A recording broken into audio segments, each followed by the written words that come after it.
Berikan tutorial bagaimana cara pengisian C hasil pada pemilu 2024.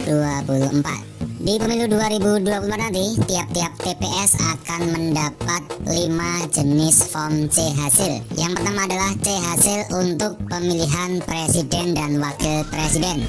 Ini terdiri dari 3 lembar. Lembar depan ini berisi tentang berita acara. Kemudian lembar yang kedua ini untuk penghitungan suara. Dan di lembar yang ketiga adalah lembar jumlah surat suara sah dan tidak sah. Dan juga kolom untuk tanda tangan KPPS dan juga saksi yang hadir.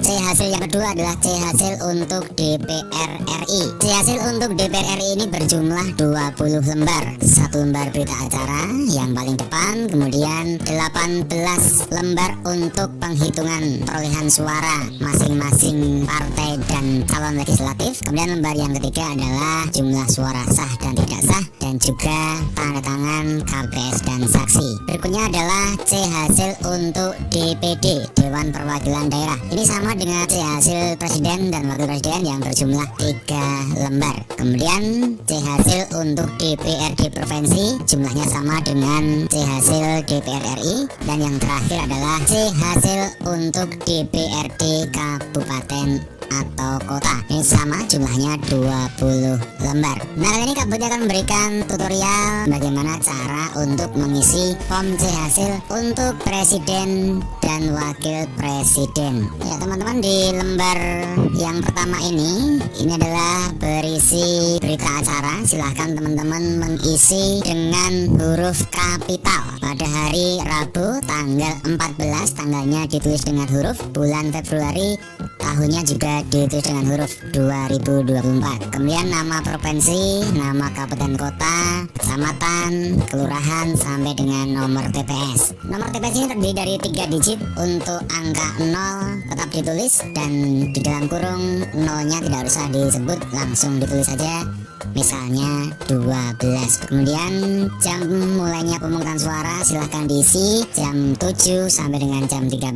Setelah itu adalah jam dimulainya rapat penghitungan suara. Ini biasanya setelah KPPS beristirahat, kemudian dilanjutkan dengan rapat penghitungan suara. Silahkan ditulis jam berapa mulainya dan juga jam berapa berakhirnya. Apabila jam berakhirnya penghitungan suara ini melebihi jam 12 malam, misalnya jam 3, maka ini tulis jam 03.00 waktu setempat di hari setelahnya, yang hari yang sama ini dicoret. Nah teman-teman, setelah selesai mengisi sampai dengan jam berakhirnya waktu penghitungan suara, maka dilanjutkan dengan mengisi data pemilih dan pengguna hak pilih. Untuk pengisian yang di data pemilih dan pengguna hak pilih ini menggunakan angka digital. Dan nanti di lembar C hasil ini sudah ada titik-titik sebagai panduannya. Jadi kita hanya tinggal menebalkan saja. Dan kurang lebih nanti bentuk angkanya adalah seperti ini.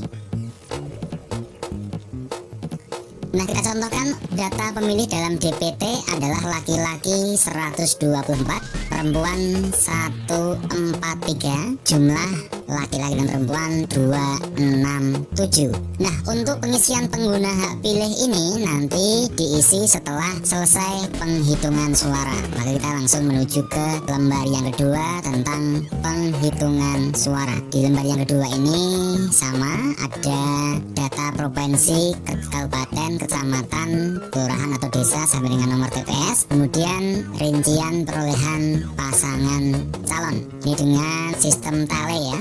Nah, untuk sistemnya seperti ini dengan 4 garis ke atas kemudian 1 garis menyamping. Setiap 4 garis ke atas kemudian ditutup dengan 1 garis menyamping, sehingga tiap-tiap kotak ini nantinya ketika penuh berisi 5. Dan di sini ada 12 kotak, berarti ketika semuanya penuh maka jumlah tiap barisnya adalah 60.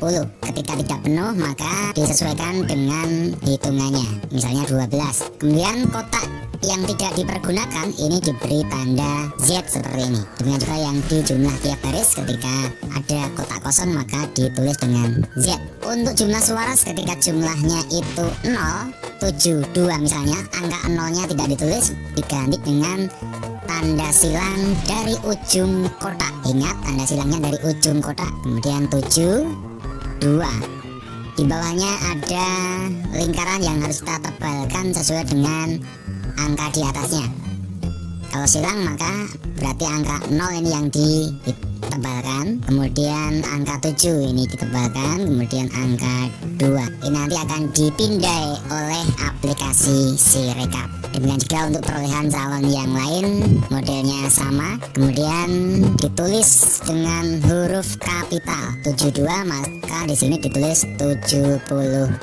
Nah, berikutnya setelah selesai penghitungan suara, kemudian ditulis jumlah suara sah, ditulis totalnya berapa, suara tidak sah totalnya berapa, kemudian ini adalah jumlah seluruh suara sah dan tidak sah. Nah, ketika kita selesai menghitung di sini, maka kita kembali ke halaman depan, kita masukkan jumlah pengguna hak pilih tadi atau jumlah suara sah dan tidak sah tadi. Kita contohkan di sini 235, maka seharusnya di pengguna hak pilih ini jumlahnya adalah sama 235.